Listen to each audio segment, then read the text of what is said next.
Can you update in the chat box? Is audio video fine?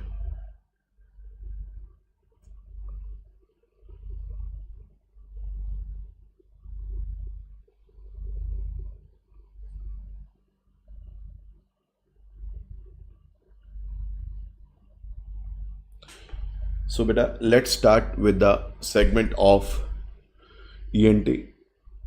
Clear. All these questions, the options may be different beta, maybe some difference in the options, but I tried my best to give you all the important topics which were there in the last examination. Is it clear? Let's start. Can you update? Thanks beta. Dr. Shweta, thanks for the update in the chat box. So beta, first of all, we will learn one thing. Okay, what was this FMG examination? This FMG examination was purely conceptual paper. I will prove in the next couple of minutes that the paper was very conceptual beta. They ask you such nice concepts in an integrated way with the basic science. This is a high time when we should focus on the basics beta, and therefore I always say go with the basic concepts. Yeah, first year, second year, no doubt paper 1, paper 2 was different, but they have given such nice integrated MCQs. You will agree with me beta. Thumbs up in the chat box if you agree with me that they have given such a nice integrated MCQs of your first year, second year with the clinical subjects. Is it clear? Let's see the first one. Even in the first MCQ, they have given integrated MCQ between. They have made very nice conceptual point.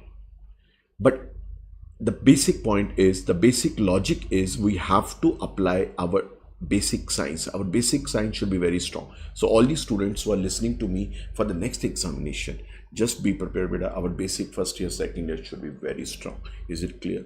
And our basic concept should be very strong. Let's start with the first session, and I will be trying my best to give you all the important concepts of ENT in the next couple of minutes. Raising the pitch. If you remember in your DFX, even in your class notes, I have mentioned this word pitch. If the word pitch is there, it is something to do with which muscle? You tell me beta. Raising the pitch. Which muscle? It is cricothyroid muscle. Cricothyroid muscle. All muscles supplied by external, all muscles supplied by recurrent laryngeal nerve except cricothyroid. What we have learned, cricothyroid is supplied by external branch of superior laryngeal nerve. So the MCQ, the concept was raising the pitch. Is it clear?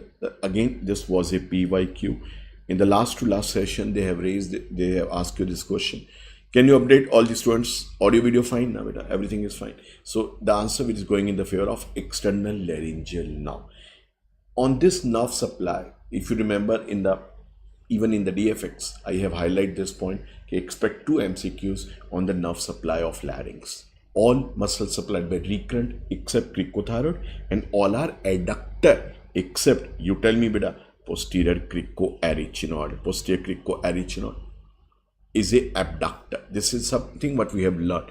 So examiner have asked you all the important concepts of nerve supply of larynx. What is the role of internal laryngeal nerve? It is somewhere above the vocal cord. And if you remember in the class we have learned, if they ask you some MCQs on piriform fossa, they ask you something on the fishbone, answer will be internal. If they ask you something on the muscle, that is external. I hope you are getting my point. If you remember, this is something to do with pitch.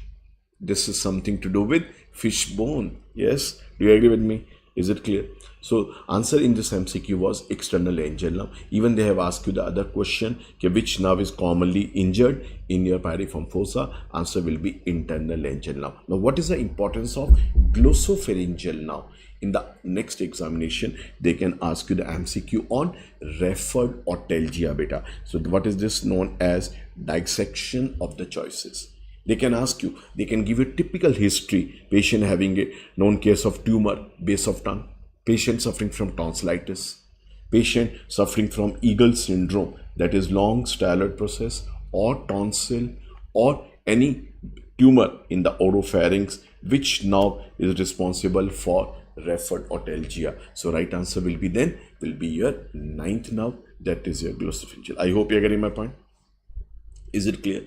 Recurrent laryngeal nerve. What is the importance of recurrent laryngeal nerve? For a upcoming examination. Even if any student who is preparing for the next NEET examination, the upcoming NEET examination, they will be asking you these points, beta. Recurrent laryngeal nerve, what is the importance? If it is bilateral recurrent nerve palsy, I'm having severe dyspnea. I hope you're getting my concept. Is it clear, beta? So if any third year, final year student or who is preparing for the next examination, learn dissection of the MCQs. What we people are doing in DAMS, beta, we are teaching you basic concepts. We are teaching you how to rule out the option and what is the importance of each and every choice. Internal, sir, something to do with fishbone piriform fossa. Glossopharyngeal nerve, sir, referred autalgia. Recurrent laryngeal nerve, sir, dyspnea. External, it is here something to do with pitch. I hope you're getting my point. Is it clear? Question number 2 was integrated question of ENT with general surgery. They have given a history of blast trauma and there is what tympanic membrane perforation. Some students were saying they have given some GIT perforation along with the tympanic membrane perforation. So which level is there? Answer will be your primary level. That is your, this slide is very important. Is it clear? Integrated question of ENT with your general surgery. If there is any blast injury to the lungs, or that is a basic funda is hollow organs like middle ear or bowel perforation, that is your level 1. If it is a penetrating trauma, it is level 2. And if it is blast fractures and a blunt trauma, it will be your level 3. And this type of this image, I will recommend my students, better this image should be on your tips. They will ask you these MCQs in the upcoming examination because this was a newly formatted question. No doubt they have asked you this question in the past, but in the recent last 2-3 years, they have not asked you the level of blast injury. So this can be important expected MCQ. Question number 3, repeated from my grand test, human papillomavirus. What I have asked in my GT is most common site. What is the most common site for HPV? Answer is tonsillar crypts in the tonsil, in the lateral wall of oropharynx. The human papillomavirus is there. So they have asked you, it is associated with which tumor? So let's rule out the option. Some students were saying, I got inbox message of few students, they were saying, sir, even oral cavity was there. Even oral cavity is given, then the answer will be your oropharyngeal carcinoma. Just try to learn the concept better. Nasopharyngeal carcinoma, if examiner mentioned Chinese population, examiner mentioned Epstein-Barr virus, it is related with your nasopharyngeal carcinoma. As far as larynx, CA larynx or oral cavity carcinoma is concerned, they are associated more with alcohol smoking. Yes, is it clear? Smoking, alcohol, they are the most commonly associated with laryngeal carcinoma, oral cavity malignancy. So in this MCQ, answer should be D option. Answer should be D option. Is it clear? Human papillomavirus. HPV. Which are the other expected MCQ? They will ask you which HPV, human papillomavirus, is related in larynx. But this question doesn't mean that larynx carcinoma is not associated with HPV. It is HPV, human papillomavirus, number 11 and 6. In pharynx, it is human papillomavirus, number 16. So they can ask you HPV, papillomatosis in larynx, which investigation is contraindicated? Any student who can write in the chat box which investigation is contraindicated if patient is having papillomatosis. Always remember intubation. We will never go for intubation if the patient is having laryngeal papillomatosis. Is it clear? These are the important points. As for nasopharyngeal carcinoma, what is the key word in the MCQ? That is your unilateral neck swelling, unilateral cervical lymphadenopathy, neck lymph nodes. That is your key most common presentation of nasopharyngeal carcinoma. Nasopharyngeal carcinoma. Clear? Done. Is all the concepts clear, beta? Any query, feel free. I hope till in the first 3 MCQs, you must have attempted these questions right. Clear? Coming to the next one, stapedial reflux is depend on integrity of which cranial nerve. If you remember, I taught you 2 MCQs in the classroom.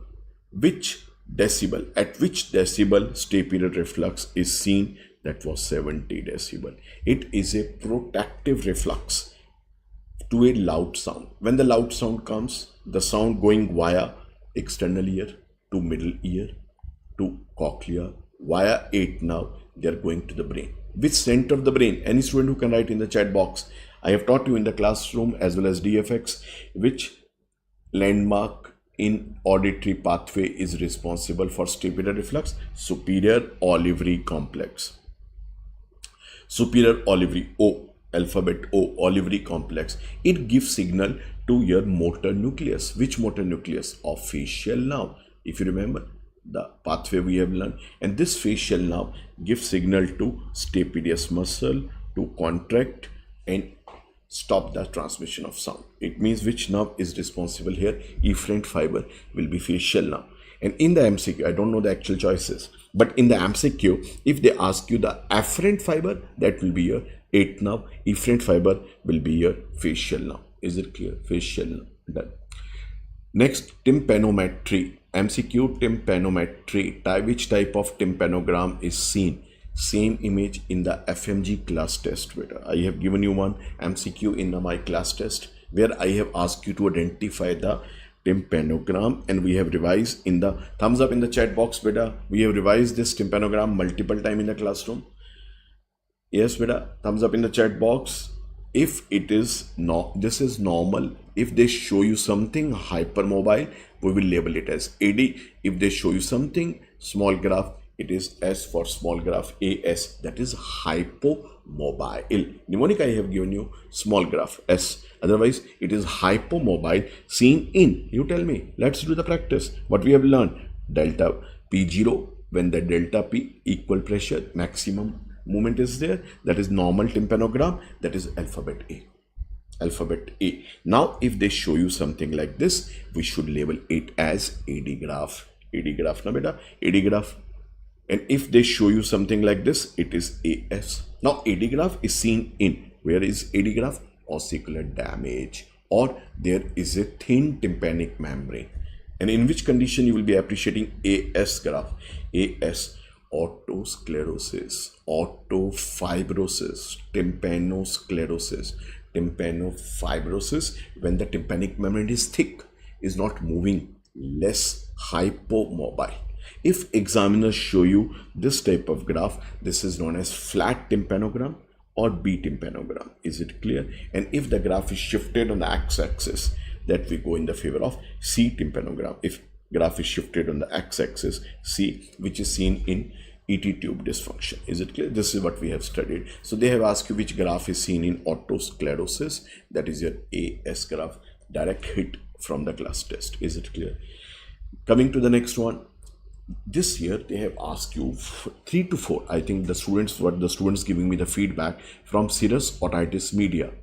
Serous otitis media, glue ear. They have asked you 3 or 4 concepts, 3 or 4 MCQs.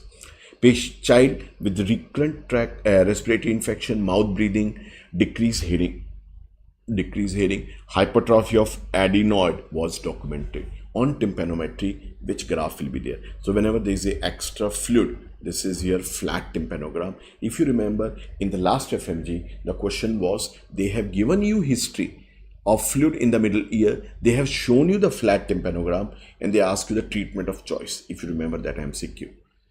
That same question they have repeated in different way, which tympanogram is seen in serous otitis media. So answer should be flat tympanogram. Flat tympanogram. Is it clear? Some students even, they were, I got an inbox message that the graph was AS was a fluid, the movement should be on the lower side. Absolutely agreed. If there is a extra fluid in the middle ear, the movement of tympanic membrane will be on the lower side. The compliance of the tympanic membrane, the movement resonance of the tympanic membrane will be on the lower side. Agreed. Absolutely agreed. Graph can be your basic class notes, your classroom learning, live learning mandate. And in the last 15 days, what was required? Beta, fast revision. What we made you on YouTube sessions, we have made you on the Telegram groups. So just try your best, beta. In the last spell, all the students preparing for NEET examination, they are listening to me at this point of time. Just go with ultra fast mega revision sessions, beta. It helps a lot in the examination hall. So answer is your flat tympanogram. Coming on the next one, 50-year-old patient with history of fish intake. Already we have cracked this MCQ. It is your piriform fossa. It is your internal laryngeal nerve. Internal laryngeal nerve. Is it clear? Crystal clear. Coming to the next one. A 7-year-old child with complaining of hearing loss, mouth breathing, and poor school performance. They have asked you the diagnosis. I'm not confident whether the same question was there or there was some change in the language, but the answer should be serous otitis media glue ear. Is it clear? All the students listening to me, can you update in the chat box how many questions were there on serous otitis media, on glue ear? How many concepts they have asked you? So one was here, they have asked you the tympanogram. One was they have asked you the management part. Clear?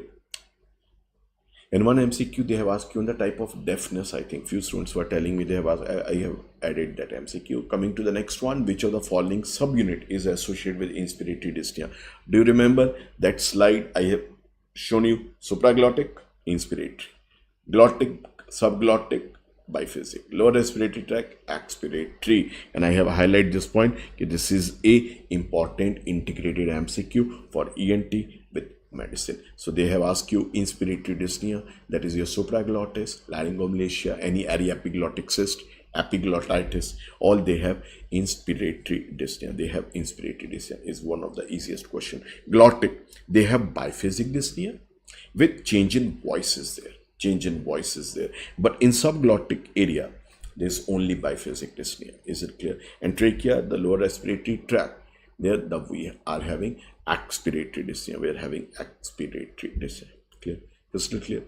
Coming to the next one, question number 9. 60-year-old patient, diabetic patient. If you remember my flow chart, diabetic patient in ENT department. If any MCQ on ear, you should attempt malignant otitis externa, diabetic patient, black necrosis over the external auditory canal. If they ask you something on the nose, it is mucormycosis. You remember?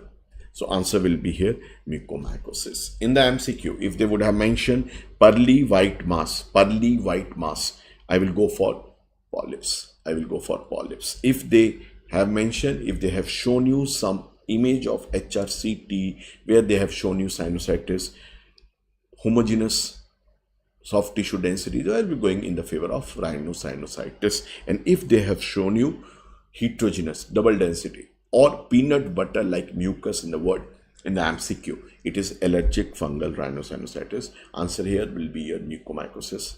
PYQ repeated. Is it clear? Question number 10. Every year they ask you this question, but a patient with a history of trauma, fall, having blood in the ear. Means patient is telling you, examiner is giving you a clue for fractures. Either it can be skull fracture, blood in the ear going in the favor of your longitudinal fractures. And if the trauma on the nose, that is a facial trauma. In either of the case, what we will go for? Will you go for X-ray or CT? Endoscopy not immediate endoscopy intervention not advised. MRI or CT, it is better we go for fracture segment CT examination. Is it clear? So they are normally ask you Bettel sign. This time they ask you blood in the external auditory canal and which investigation should be done. So right answer will be here is your CT examination. Clear? First 9 or 10 MCQs done. I hope you have attempted these questions right, beta, and each and every concept was discussed in the classroom. Again, those students, I got many inbox messages, sir, our performance was not up to the mark in the exam. I will highlight this point, beta. Relax till your result is declared. Don't go, because after giving the exam ना, it is a normal tendency बेटा, हम exam देने के बाद हमें लगता है हर question हमारा गलत है, लेकिन take my word, paper was very conceptual and I am damn confident all my students, you must have applied the concept in the examination hall. So don't have any negative thought. Let's wait for the result, and I'm confident you will be definitely crossing 150 marks. But paper was very tricky.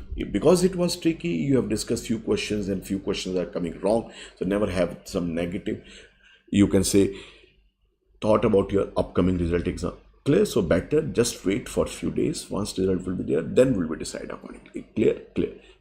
So question number 11. Yeah, this was a new question. This was a nice question. They should not ask from undergraduate students. MCQ every year, 1 or 2 questions are bouncer.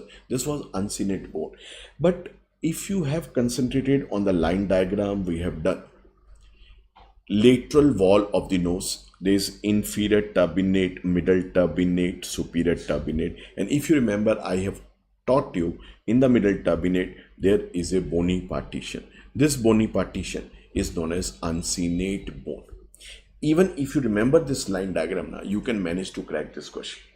I will teach you this question in detail, no worries. But that inferior attachment, where is the inferior attachment of uncinate bone? Inferior attachment is with your inferior turbinate, and where is going up, up, up? It should be middle turbinate. Even if you remember this image, you can manage to crack the MCQ. It should be middle turbinate. What are the other attachment? It can be on the base of skull. It can be lamina praepatia, but commonly among the given option, the superior attachment will be middle turbinate, inferior attachment will be inferior turbinate. Is it clear? So this is uncinate bone. What is the importance? It obstructs during endoscopy. It is a normal protection actually. It protects all the ostiums and sinus, but if the patient is suffering from sinusitis, the patient just during endoscopy, it obstructs. Clear? So uncinate process inferiorly attached with the inferior and superiorly attached with the superior middle turbinate. The answer in the MCQ will be middle turbinate. Question number 12 was very tricky question, maxillary sinus. Now first of all, even if I will not waste my time on the image, what is the treatment for maxillary sinus carcinoma? We have already learned that we have to go for search. In stage 1, stage 2, single modality, and in stage 3, stage 4, we have to go for multiple modalities.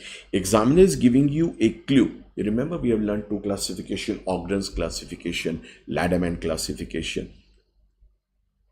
And they have asked you something on the treatment, and the question was very simple, but they create a unwanted pressure by giving you some big complex image. Now if you see this image, we are operating the maxillary sinus. So which option is going in the image is going in favor of which option? Beta, we are doing maxillectomy. First of all, I will rule out 2 options. It is ethmoidectomy, cannot be there. Yes, remember my words, beta. Even in DFX I highlight or rule out. If you learn how to rule out the option, you will crack the MCQ. So C and D are out.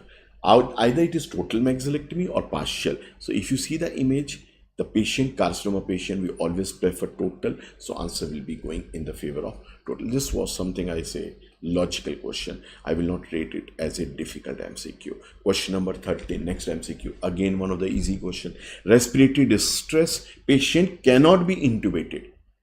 If you are putting the endotracheal tube, if a patient was having the procedure was difficult, so what is the next step? You tell me.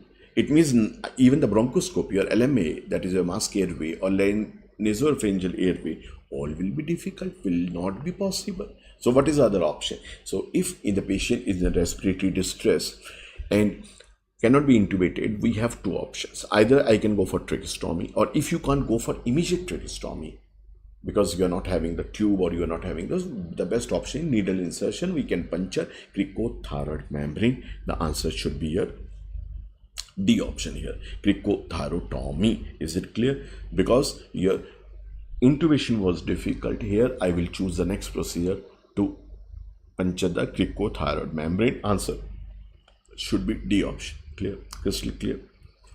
Done. Coming on the next one, a 75-year-old patient complaining of hearing loss. This was a nice question.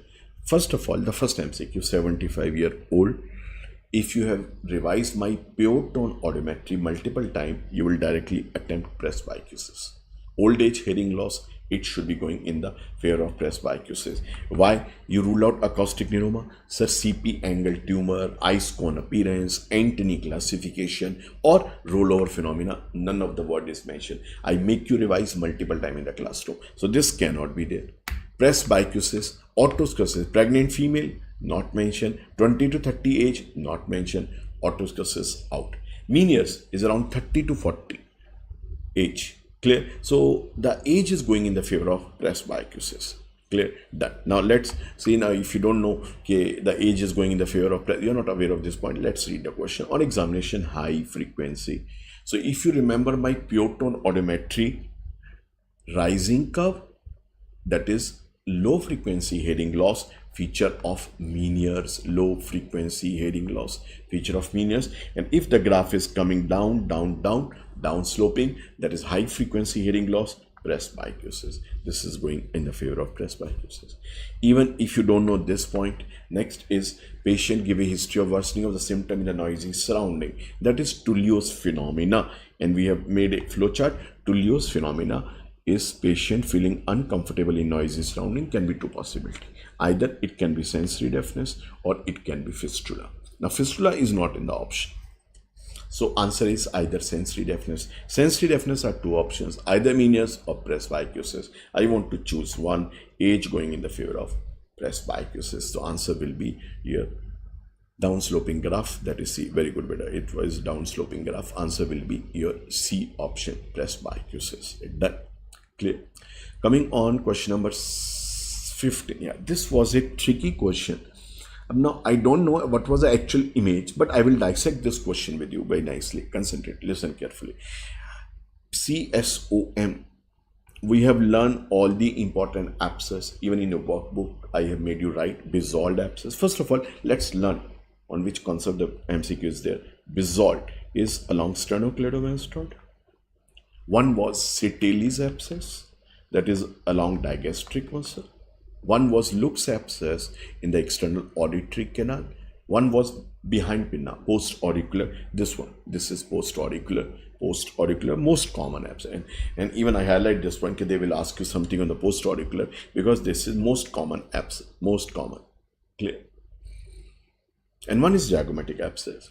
Now what they have asked you, instead of post-auricular, if they ask you something in the neck, it can be either Bizold or Setelli, and they will give you the options of sternocleidomastoid. Now question is, they have given you one or they have given you question image here.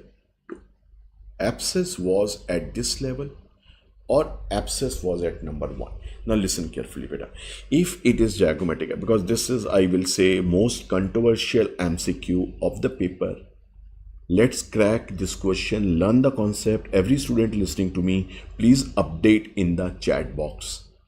Number 1, if they have mentioned something superior and lateral to your orbit. If you touch your orbit and slightly lateral side at the level of orbit or slightly above, it will be zygomatic abscess. Zygomatic abscess. Is it clear? And if the abscess is in the external auditory canal, it always manifests as swelling near pretragal area, in front of the tragus, in front of the external auditory canal. Now my question is, the arrow, the pointer was at number 2 or pointer was at number 1?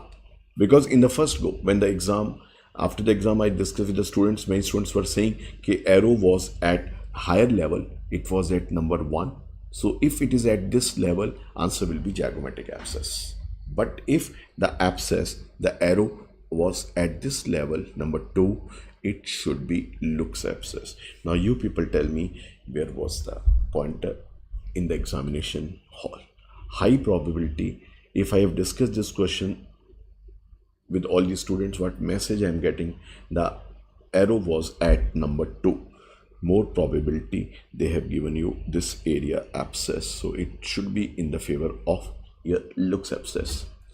But Luke's abscess is somewhere at the level of orbit laterally, and your Luke's abscess is just in front of me. One of the student is saying, sir, why Luke's abscess? I'm explaining better. Luke's abscess is in the abscess in the external auditory canal, and if there is an abscess in the external auditory canal, it will be manifested somewhere in the TMJ area or just up in front of the pin. So depending on the position of the pointer, I can either, it can be zygomatic or it can be Luke's abscess. Is it clear? So I will keep this question as query because I am not confident where was the position of the arrow. Coming to the next one, narrowest part of the larynx, I think repeated multiple time is your glottic segment, is your remaglottic segment. And coming to the next one, which of the following is the function of the marked area? They have shown you some tracheostomy tube and they have asked you where this cuff, this is cuff. What is the role of cuff? We have already learned. We should, advantage of this cuff is your reduce aspiration, keep the tube in position, drawback pressure necrosis. I taught you in the lecture. we should deflate the cuff every 2 hourly for 5 minutes. So what is the purpose of this cuff? It will be a prevention of aspiration. Is it clear? One of the student is asking a query in the chat box. Looks in zygomatic abscess. No beta, I'm explaining you. Okay, looks abscess, I can say looks abscess inferior, zygomatic abscess will be at the higher level, will be superior. It will be at the level of orbit, and looks abscess will be at the level of tragus. That you should decide where was the arrow. Is it clear? So answer in this MCQ was here. Prevention. One of the student is writing prevent necrosis. No. It is prevention of aspiration. Necrosis is a drawback. Clear? And one more MCQ, last MCQ. Serous otitis media. Which type of deafness? Fluid in the middle ear. It should be your conductive deafness. Easiest question. Serous otitis media. 3 concepts were there: tympanogram, diagnosis, and deafness. No. As discussed with the maximum students, say the abscess position, the arrow position was at number 2. So if it was at number 2, it should be looks abscess. Beta. And if it was at the higher level, it will be zygomatic abscess. But out of 10, more than like say 80% of the students are saying arrow was at level 2. So it should be looks abscess. Clear? So these were the important MCQs, but I tried my best to teach you the importance of conceptual learning. There is no shortcut to success. Work hard, learn the concept. Paper was doable. I will not say paper was very difficult, but it was clinically integrated. MCQs were there. What we people always blame in DAMS, we always go with the integrated teaching. Clear? Again, beta, don't have any negative thought till your result come, because I am confident you must have applied your concepts in the examination hall. Best wishes, best of luck for your results, beta. We will definitely meet on the other side of the game. Best wishes, best of luck.